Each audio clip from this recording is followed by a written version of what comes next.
La porte est là, mon PDG a souri, me virant après 28 ans. J'ai souri, fermé mon ordinateur portable et je suis parti. Au matin, 203 appels manqués. Le fondateur a crié « Pourquoi possédez-vous notre brevet de 750 millions de dollars ?» J'ai su que c'était fini au moment où Stéphanie n'a pas établi de contact visuel. Cette princesse NBA au visage frais, tout droit sortie d'un voyage égotique de Capital Risque, était assise en face de moi comme si j'étais un rapport de dépenses trimestrielles à réduire. Elle sentait le parfum hors de prix. Et l'ambition. Mon nom est Tom Caldwell, au fait, 53 ans, et je viens de passer 28 ans chez Cashflow Dynamics à écrire le code même qui a rendu leur contrat de défense si précieux. Maintenant, j'étais réaligné vers la porte. Ces premiers mots n'ont pas été bonjour ou merci pour vos services, mais parlons d'optimisation. Optimisation. J'avais passé 28 ans à construire les systèmes de cryptage qui assuraient la sécurité de nos communications militaires. Et maintenant, cette gamine m'optimisait vers le chômage. Elle a ouvert mon dossier d'évaluation comme s'il s'agissait d'un menu à emporter. Écoute, Tom, tu as fait du bon travail. Vraiment, mais tu es là depuis longtemps. Nous avons besoin de personnes agiles, adaptables. Elle a souri. Ce sourire de requin qui n'atteint jamais les yeux. Si vous n'êtes pas à l'aise avec notre nouvelle direction, la porte est là. Vous connaissez le genre. Une jeune diplômée d'un MBA, sans expérience pratique, qui pense que le leadership signifie utiliser des mots à la mode comme synergie et changement de paradigme. Stéphanie Brox avait 32 ans et n'avait jamais écrit une ligne de code de sa vie. Mais elle avait un MBA de Wharton et un papa avec des relations dans le capital risque. Un calme mort s'est installé en moi.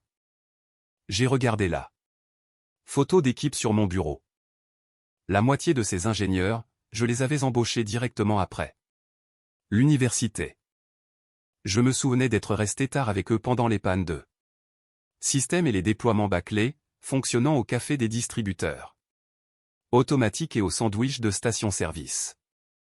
Je me souvenais d'avoir manqué la remise de diplôme de ma fille parce que notre ferme de serveurs du Pentagone avait planté pendant une opération critique.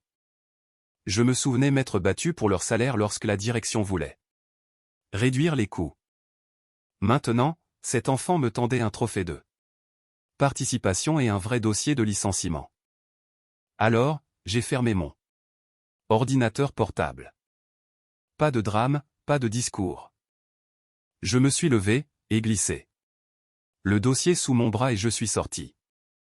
Devant mon équipe, devant la salle de conférence vitrée pleine de gens faisant semblant de ne pas remarquer. Devant la même femme des RH qui m'avait un jour demandé de parrainer son neveu. Personne n'a dit un mot. Ce genre de silence a un poids. Il tire tout vers le bas avec lui. Le respect, la loyauté, l'histoire.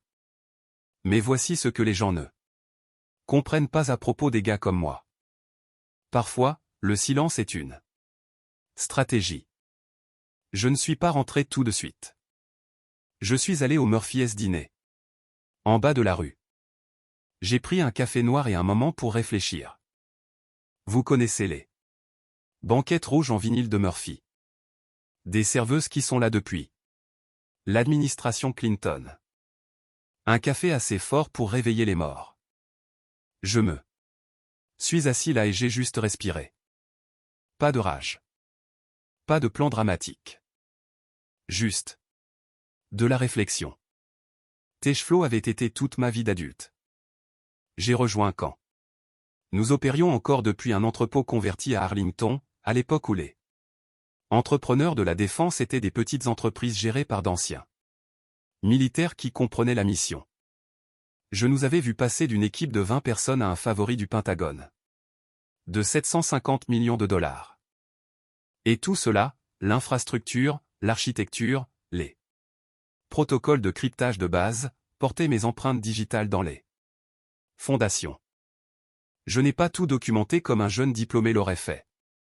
J'ai vécu ce code. Il n'était pas dans un manuel quelque part. C'était dans ma tête, construit au fil des années de nuits tardives et de délais. Impossible. J'ai payé Murphy en espèces, j'ai marché 2 pâtés de maison dans la mauvaise direction juste pour me vider la tête. Puis j'ai pris un taxi.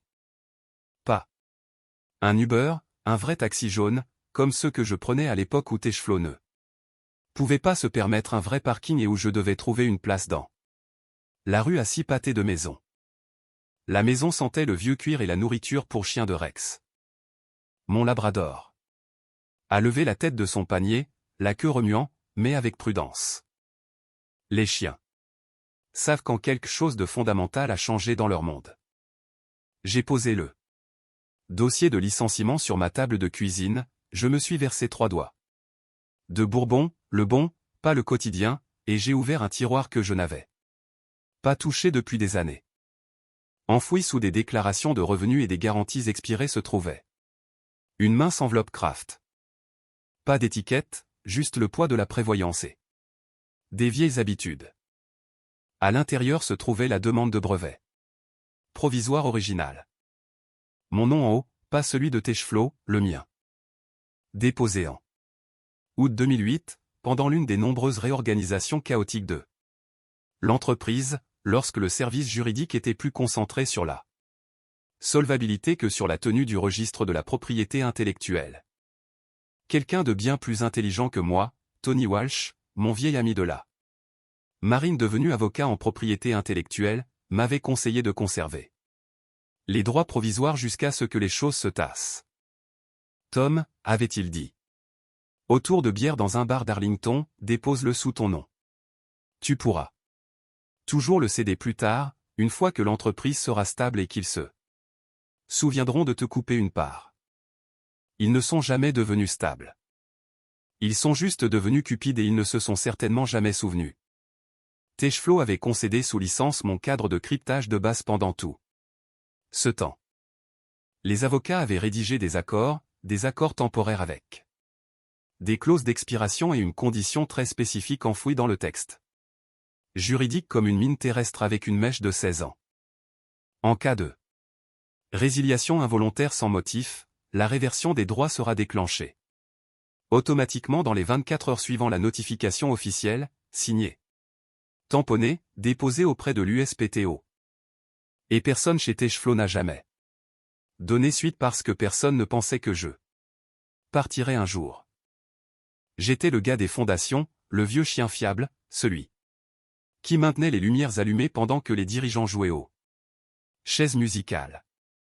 Devine quoi, Stéphanie? Tu viens de tirer la goupille. Ce qui est drôle avec 28 ans de travail dans la défense, c'est qu'on apprend à penser stratégiquement. On ne réagit pas émotionnellement.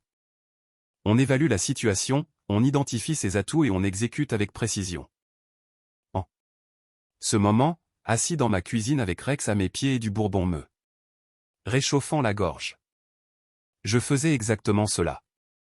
Mon téléphone vibrait toutes les quelques minutes. Des messages Slack de collègues essayant de comprendre ce qui s'était passé. Désolé d'apprendre ça, Tom. Reste en contact. Le genre de message que les gens envoient quand ils ont peur d'être les prochains. Les RH avaient envoyé un lien vers une enquête de départ comme si j'allais évaluer mon expérience d'exécution sur 5 étoiles. Je n'ai répondu à aucun d'eux. Laissez-les se demander. Ils étaient tous restés là à regarder cela se produire comme un enterrement d'entreprise où personne n'apporte de fleurs. Personne n'avait parlé quand Stéphanie m'a tendu ce dossier. Mais voici ce qu'il ne savait pas. Ce que Stéphanie et son cerveau de MBA ne pouvaient pas comprendre. Je n'étais pas juste un autre employé qui franchissait la porte. J'étais l'architecte qui quittait un bâtiment dont il possédait toujours les plans. Et ces plans allaient devenir très, très chers. Je suis resté dans le couloir pendant une bonne dizaine de minutes, fixant le placard que je n'avais pas ouvert depuis plus d'une décennie. Étagère du haut. Vieille boîte de banquier étiquetée, archive pays original. Personnel. Le genre de choses qu'on a l'intention de jeter mais qu'on ne fait jamais. Je me suis assis en tailleur sur le sol comme si j'étais de retour dans la marine. Parcourant des documents classifiés, des imprimés fragiles et des carnets tachés. De café éparpillés autour de moi. Mon écriture de 2008 ressemblait à celle d'un homme différent. Un homme qui n'avait pas encore appris à quel point le monde de l'entreprise valorisait peu l'excellence discrète. Puis je l'ai trouvé. Enveloppe Kraft, papier épais. Bord net, toujours scellé avec le cachet du notaire original. La date m'a serré la poitrine. 15 août 2008. Déposé sous mon nom, pas celui de TechFlow. Pas pour le compte de moi. À l'époque, j'essayais juste de protéger mon travail. Nous étions une petite équipe et je ne faisais pas confiance au chaos de la start-up. La moitié de l'entreprise était composée d'anciens militaires qui comprenaient la sécurité opérationnelle, mais l'autre moitié était des types d'écoles de commerce qui traitaient la propriété intellectuelle comme des jetons de poker. Tony m'avait pris à part après l'un de ces happy hours d'entreprise où tout le monde prétendait que la situation de financement n'était pas désespérée. Tom, m'avait-il dit, j'ai déjà vu ce film. Dépose-le sous ton nom. Tu pourras toujours le signer plus tard quand les choses se stabiliseront. Elles ne se sont jamais stabilisées. Elles sont juste devenues rentables. La cession formelle des droits avait toujours été en cours. Le service juridique disait toujours qu'il s'en occuperait après la prochaine levée de fonds, puis après le contrat du Pentagone, puis après les discussions d'introduction en bourse, mais personne n'a donné suite parce que personne ne pensait vraiment que cela importait. Je n'allais nulle part, n'est-ce pas?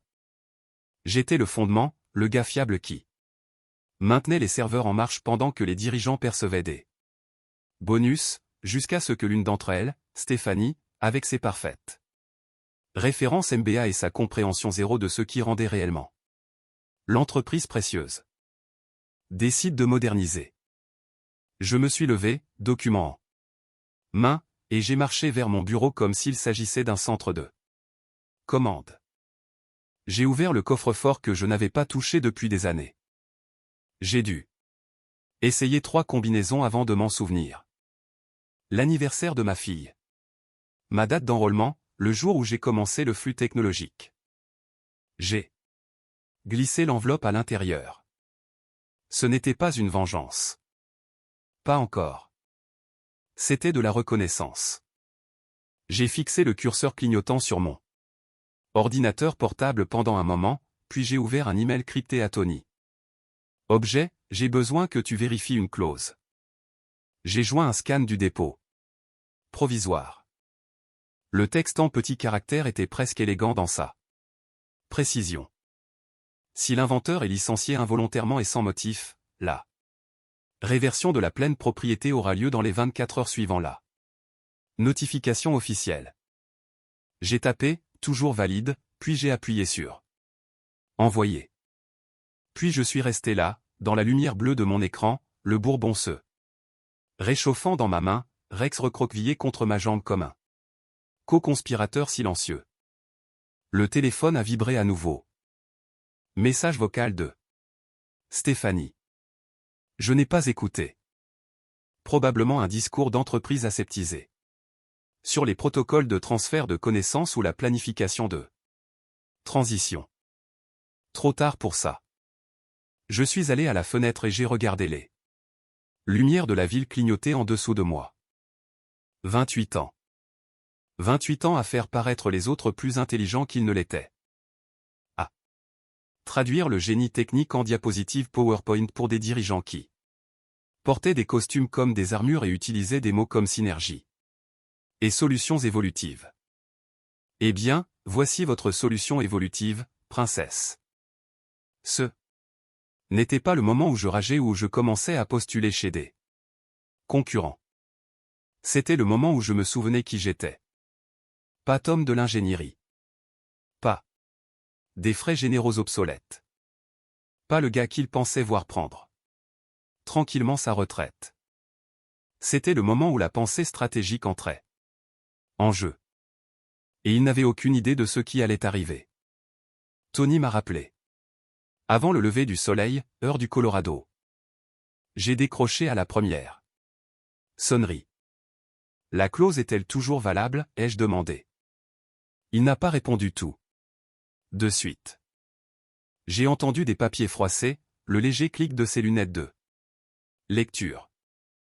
Tony était du genre méthodique, la raison pour laquelle il avait atteint le grade de capitaine dans la marine et d'associé dans son cabinet. Il ne donnait pas d'avis juridique basé sur l'espoir. Finalement, il a expiré. Oui. Et s'ils vous ont licencié lundi à 16h15, cela a déclenché la réversion au moment où vous êtes sorti. Je n'ai pas parlé. Il a ajouté, Tom, vous avez gardé cette clause active pendant 16 ans. Le brevet de cryptage principal vous est revenu automatiquement. J'ai raccroché sans dire au revoir. Pas par impolitesse, juste par efficacité. Il y avait du travail à faire, et chaque seconde comptait. Cette fenêtre de 24 heures n'était pas théorique. Elle était réelle. Au moment où l'horloge de ma cuisine indiquait 6h30 du matin, j'étais connecté au système de dépôt de Lusto. La confirmation de réversion était un modèle préécrit.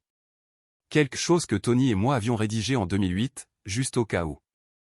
Je me souviens de lui disant, vous n'en aurez probablement jamais besoin, mais j'ai vu trop de bons ingénieurs se faire arnaquer par des entreprises qui ont oublié. Qui a bâti leur succès? Ce salaud intelligent. J'ai ouvert le dossier crypté, vérifié 2 fois les champs de signature et rempli la notification formelle de réversion. Ce n'était pas dramatique. Pas de papier à en-tête sophistiqué ni de tapage de mise en demeure. Juste une case à cocher silencieuse à côté de « résiliation ». Involontaire sans motif, suivi d'un horodatage numérique et de quelques champs de téléchargement. Cliquez sur Envoyer. C'était tout. D'un simple clic, la propriété du joyau de la couronne de Teshflow, l'algorithme de cryptage qui alimentait leur contrat. Avec le Pentagone, leurs accords de licence, l'intégralité de leur présentation aux investisseurs, me revenait comme une arme à son propriétaire légitime. Je n'ai pas célébré, je me suis juste penché en arrière sur ma chaise, j'ai tenu mon café et j'ai laissé le silence s'installer. Rex a sauté sur la table et a reniflé l'ordinateur portable, peu impressionné par ma propriété intellectuelle de plusieurs millions de dollars nouvellement acquise. Les chiens ont de la perspective. J'ai vérifié le système de Lusto. La mise à jour ne serait pas instantanée. Il fallait généralement quelques heures pour qu'elle se propage publiquement, mais une fois que c'était fait, quiconque effectuerait une recherche de brevet verrait un propriétaire différent. Pas Teshflow Dynamics LLC. Thomas Gilles Caldwell. Il y a un genre de silence particulier qui suit le moment où l'on arme un engin nucléaire et qu'on réalise qu'on est le seul à savoir qu'il est actif. C'était moi, debout dans ma cuisine. Pieds nus, regardant le soleil se lever, tenant une clause de réversion comme une arme chargée dont personne ne se souvenait que je la possédais. De l'autre côté de la ville, l'équipe de direction de Teshflow sirotait probablement son expresso, se préparant pour sa réunion stratégique de 10 heures où il lancerait des mots comme « optimisation » et « transformation agile ». Pendant ce temps, la base juridique qui soutenait leur empire venait de disparaître. Je n'allais pas les appeler, je n'allais pas les prévenir. C'était l'ancien moi. Loyal, prévisible, indulgent. Le Tom qui leur a donné 28 ans et a supposé qu'il agirait correctement en retour. Cette version était terminée. À 7h45, ma boîte de réception a sonné. Accusé de réception de Lusto. C'était officiel. Le brevet numéro 84 472,639 était de retour là où il devait être. Et à moins que Teshflow n'ait déposé une architecture de cryptage entièrement nouvelle au cours des dernières 24 heures, ce qu'ils n'avaient pas fait, chaque ligne de code de leur système NextG empiétait maintenant sur ma propriété légale. J'ai rouvert mon ordinateur portable et j'ai commencé à rédiger quelque chose de Bien plus intéressant qu'un CV. Des conditions de licence. Je n'allais pas seulement récupérer ce qui était à moi. J'allais les faire payer pour avoir pensé que j'étais jetable. Pas bruyamment, pas devant les tribunaux, pas sur les réseaux sociaux, juste avec des contrats, des chiffres, des redevances. 1. Levier parce que la vengeance à l'ère numérique ne porte pas de peinture de guerre, elle porte un filigrane. Stéphanie était en pleine forme ce matin-là. Du moins, c'est ce que j'ai entendu.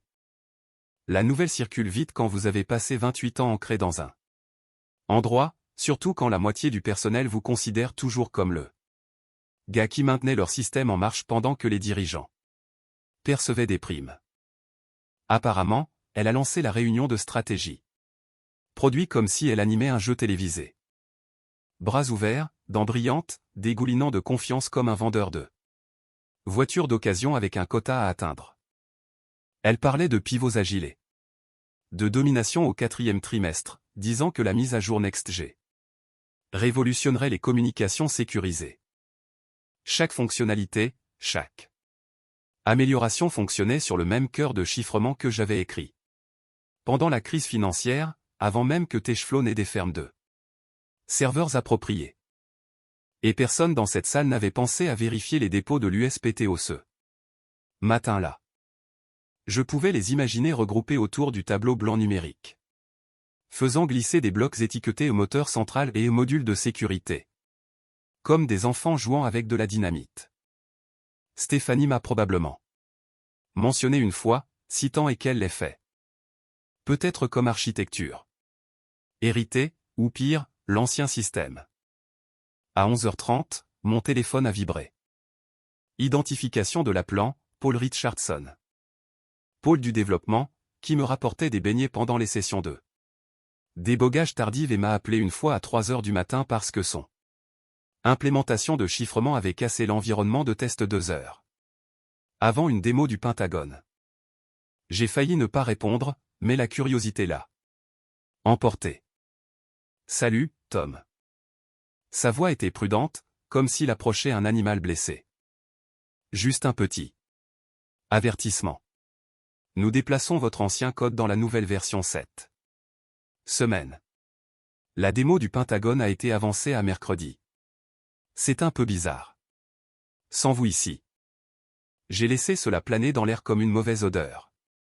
Puis j'ai dit, bonne chance avec ça. Il a fait une pause.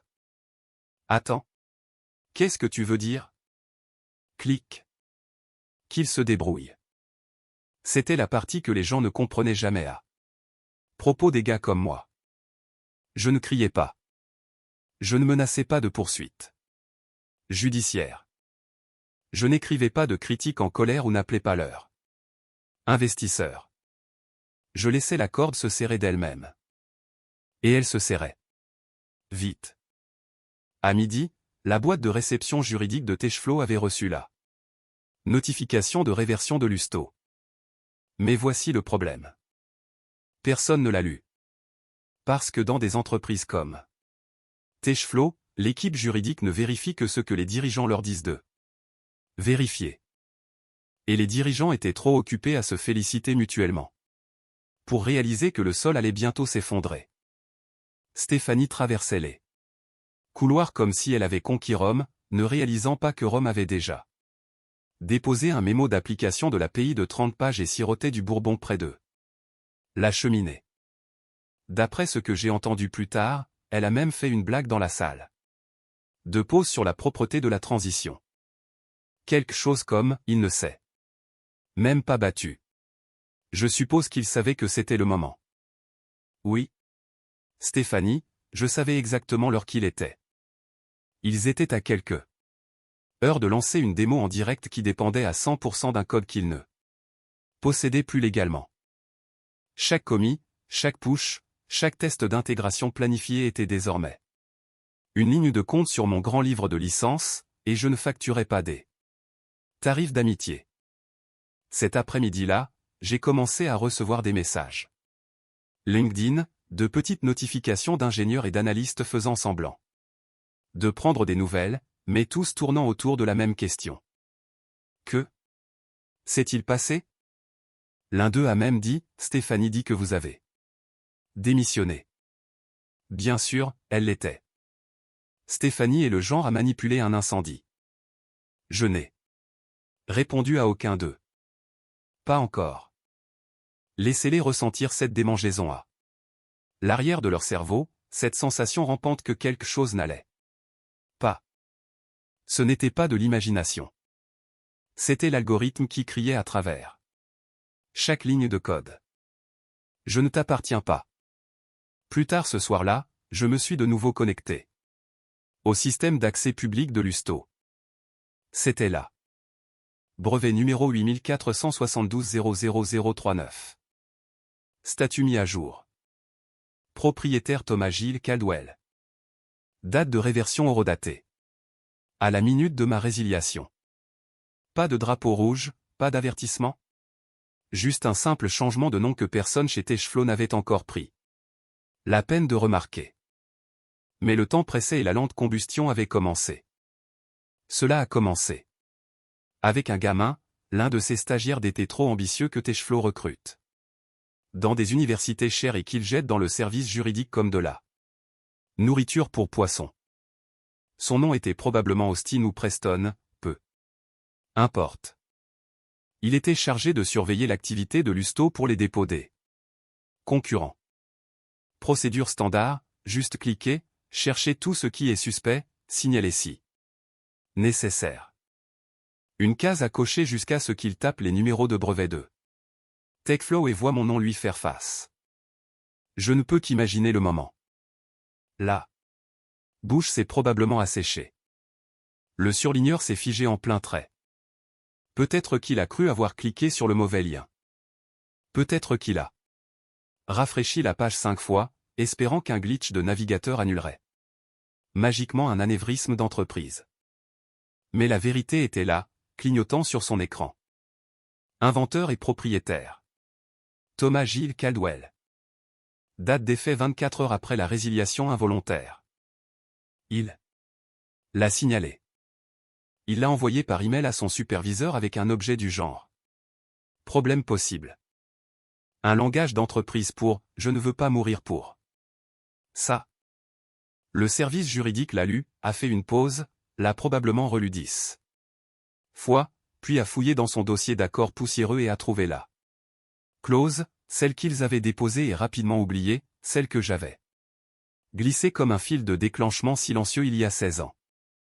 Elle était étanche. Les contrats de défense de 750 millions de dollars de Techflow occupaient désormais illégalement une propriété qu'ils ne possédaient pas, et ils avaient déjà envoyé des invitations pour la démo du Pentagone. Stéphanie, bien sûr, a géré cela avec toute la finesse d'une star de la télé-réalité prise dans un scandale. On me dit qu'elle a ri quand le service juridique le lui a apporté. C'est probablement une erreur de clérical, a-t-elle dit. Erreur de clérical? Comme si l'USPTO avait accidentellement remis la propriété intellectuelle la plus précieuse de l'entreprise au gars qu'elle avait viré 48 heures plus tôt. Puis elle a redoublé d'efforts, a dit au service juridique de garder le silence jusqu'après la démo, a dit qu'il réglerait ça après le lancement, et a accusé l'équipe juridique de courir après des problèmes. Fantôme. Fantôme. Je veillerai à graver cela sur la pierre tombale de sa carrière. Pendant ce temps, l'équipe de développement continuait de travailler comme si tout allait bien. Ils n'avaient aucune idée qu'ils effectuaient des builds quotidiens, planifiaient les tests de contrôle qualité finaux, imprimaient des documents brillants avec des mots à la mode comme « technologie propriétaire » et « architecture brevetée ». Tout cela m'appartenait désormais techniquement. Ils construisaient une maison sur un terrain qu'ils ne possédaient pas.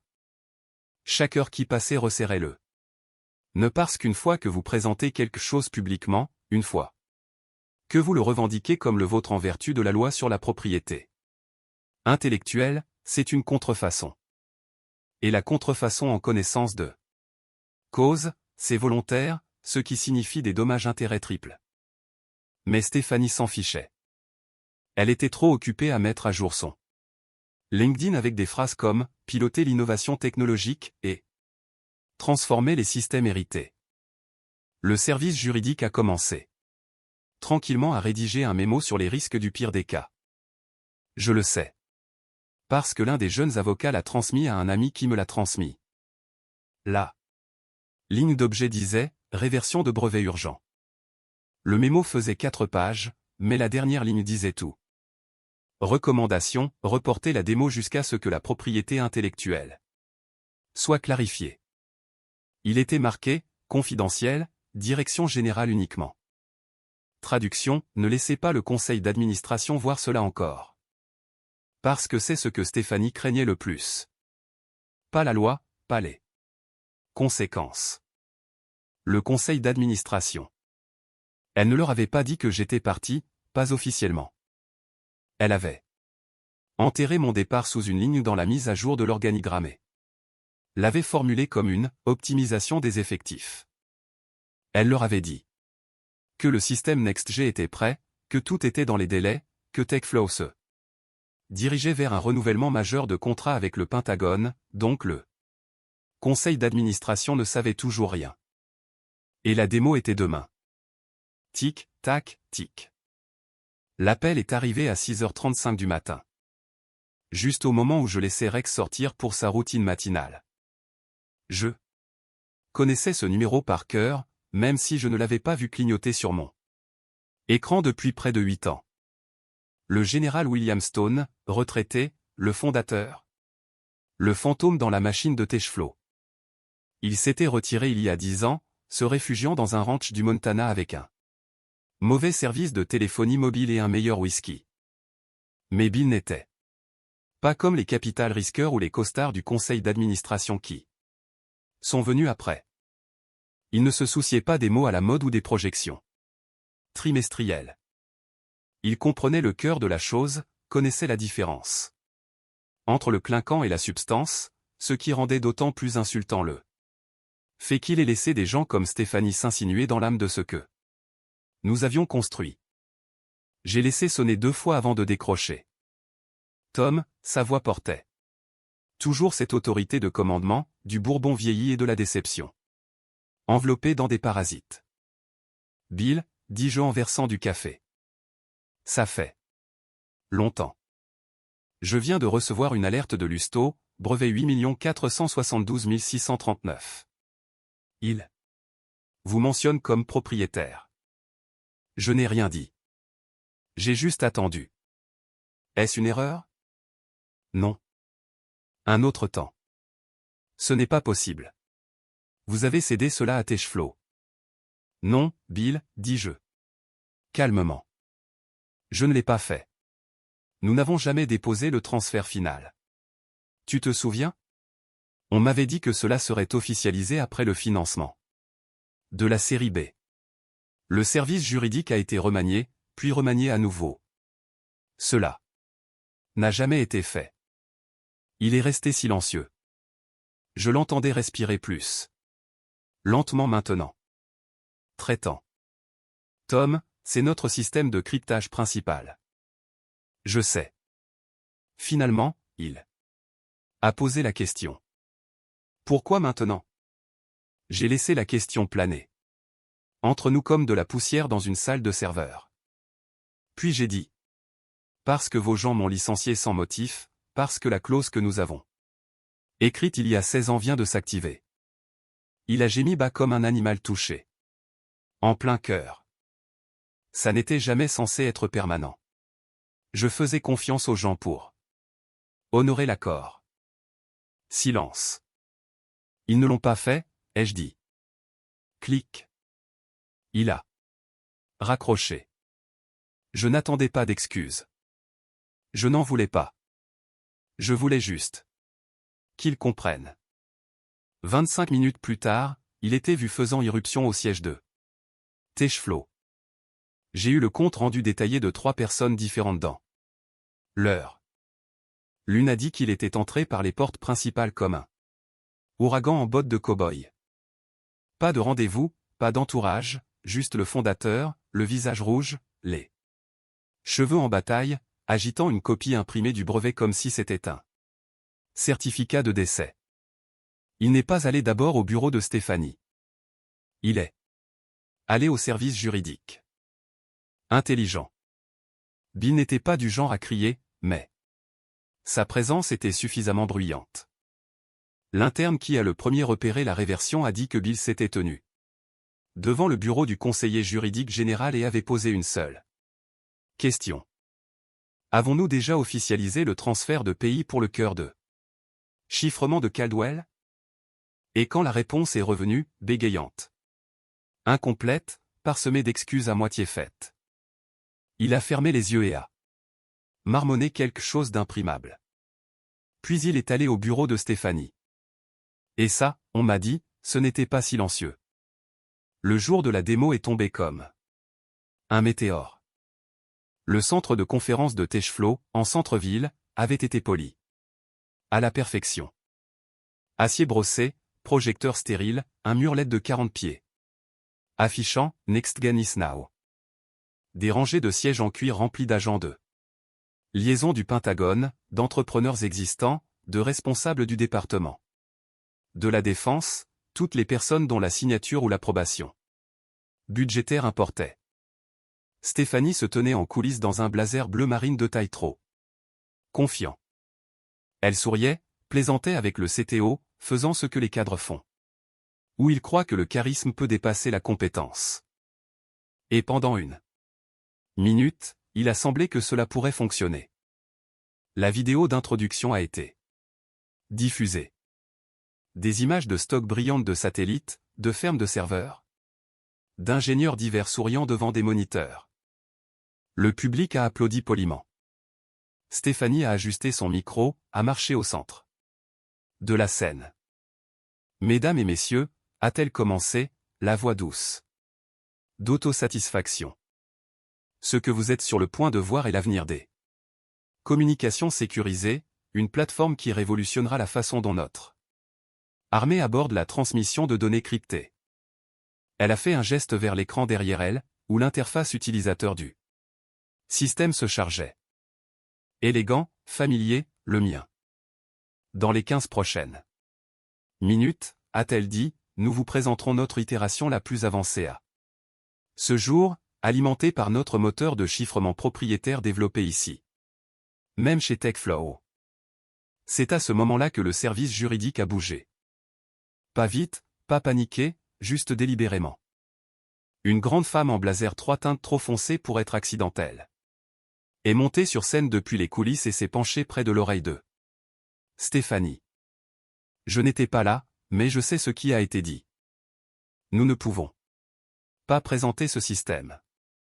Nous ne possédons plus le brevet. Stéphanie a cligné des yeux, a ri trop fort. Excusez-moi. Petit problème technique, a-t-elle dit à la foule. Donnez-nous juste un instant. Elle s'est écartée avec le service juridique. Le micro était toujours allumé. Toute la première rangée l'a entendu chuchoter. De quoi parlez-vous? Nous avons toujours possédé ce code.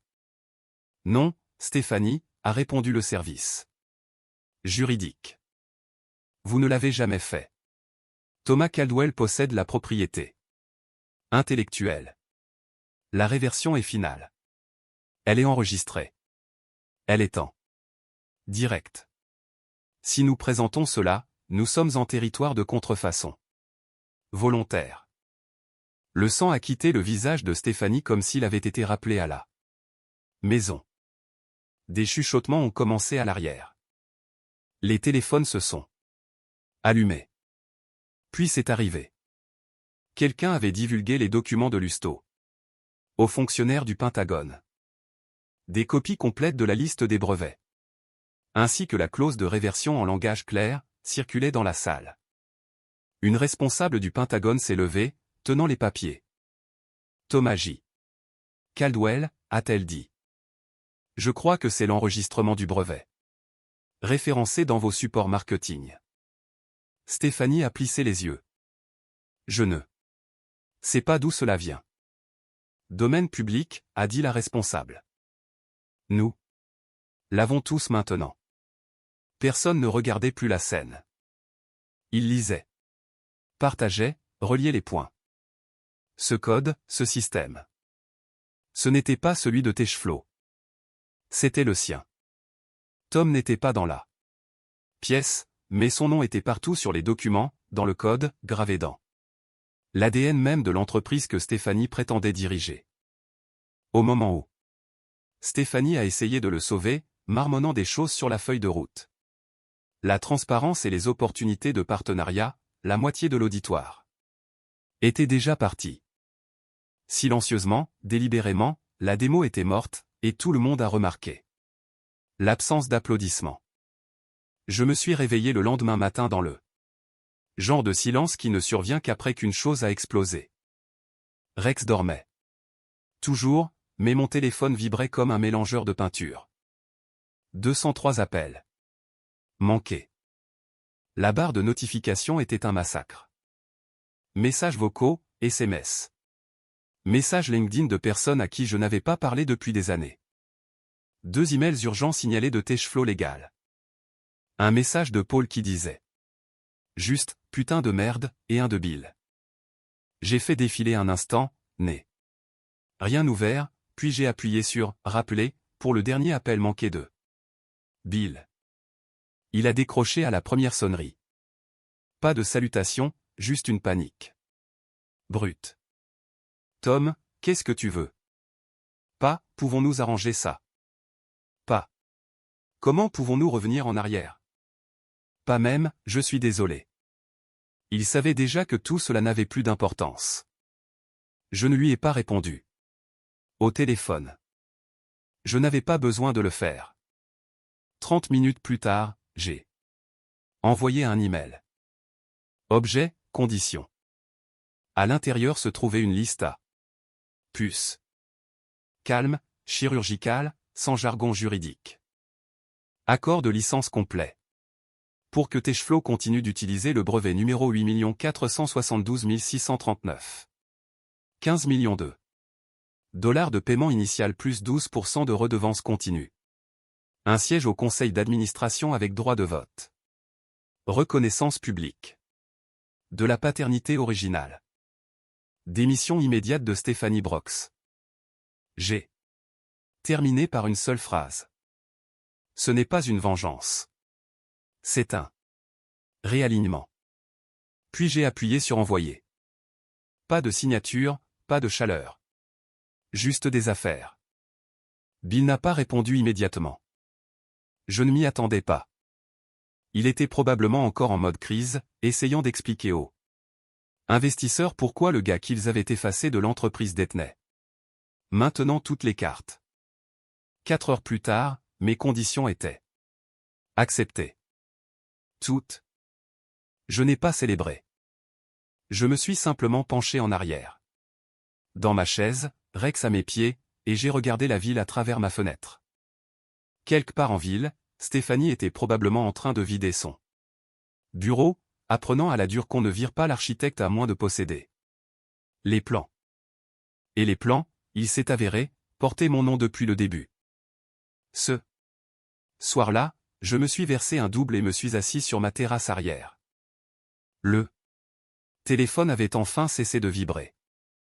Demain, je retournerai chez Techflow, non pas en tant que Tom de l'ingénierie, mais en tant que Thomas Gilles Caldwell, membre du conseil d'administration et titulaire du brevet. Certains appellent ça de la vengeance. J'appelle ça une correction de marché. Parce que quand on a passé 28 ans à construire quelque chose, on ne s'en va pas tranquillement. On s'assure que tout le monde se souvienne de qui a vraiment construit.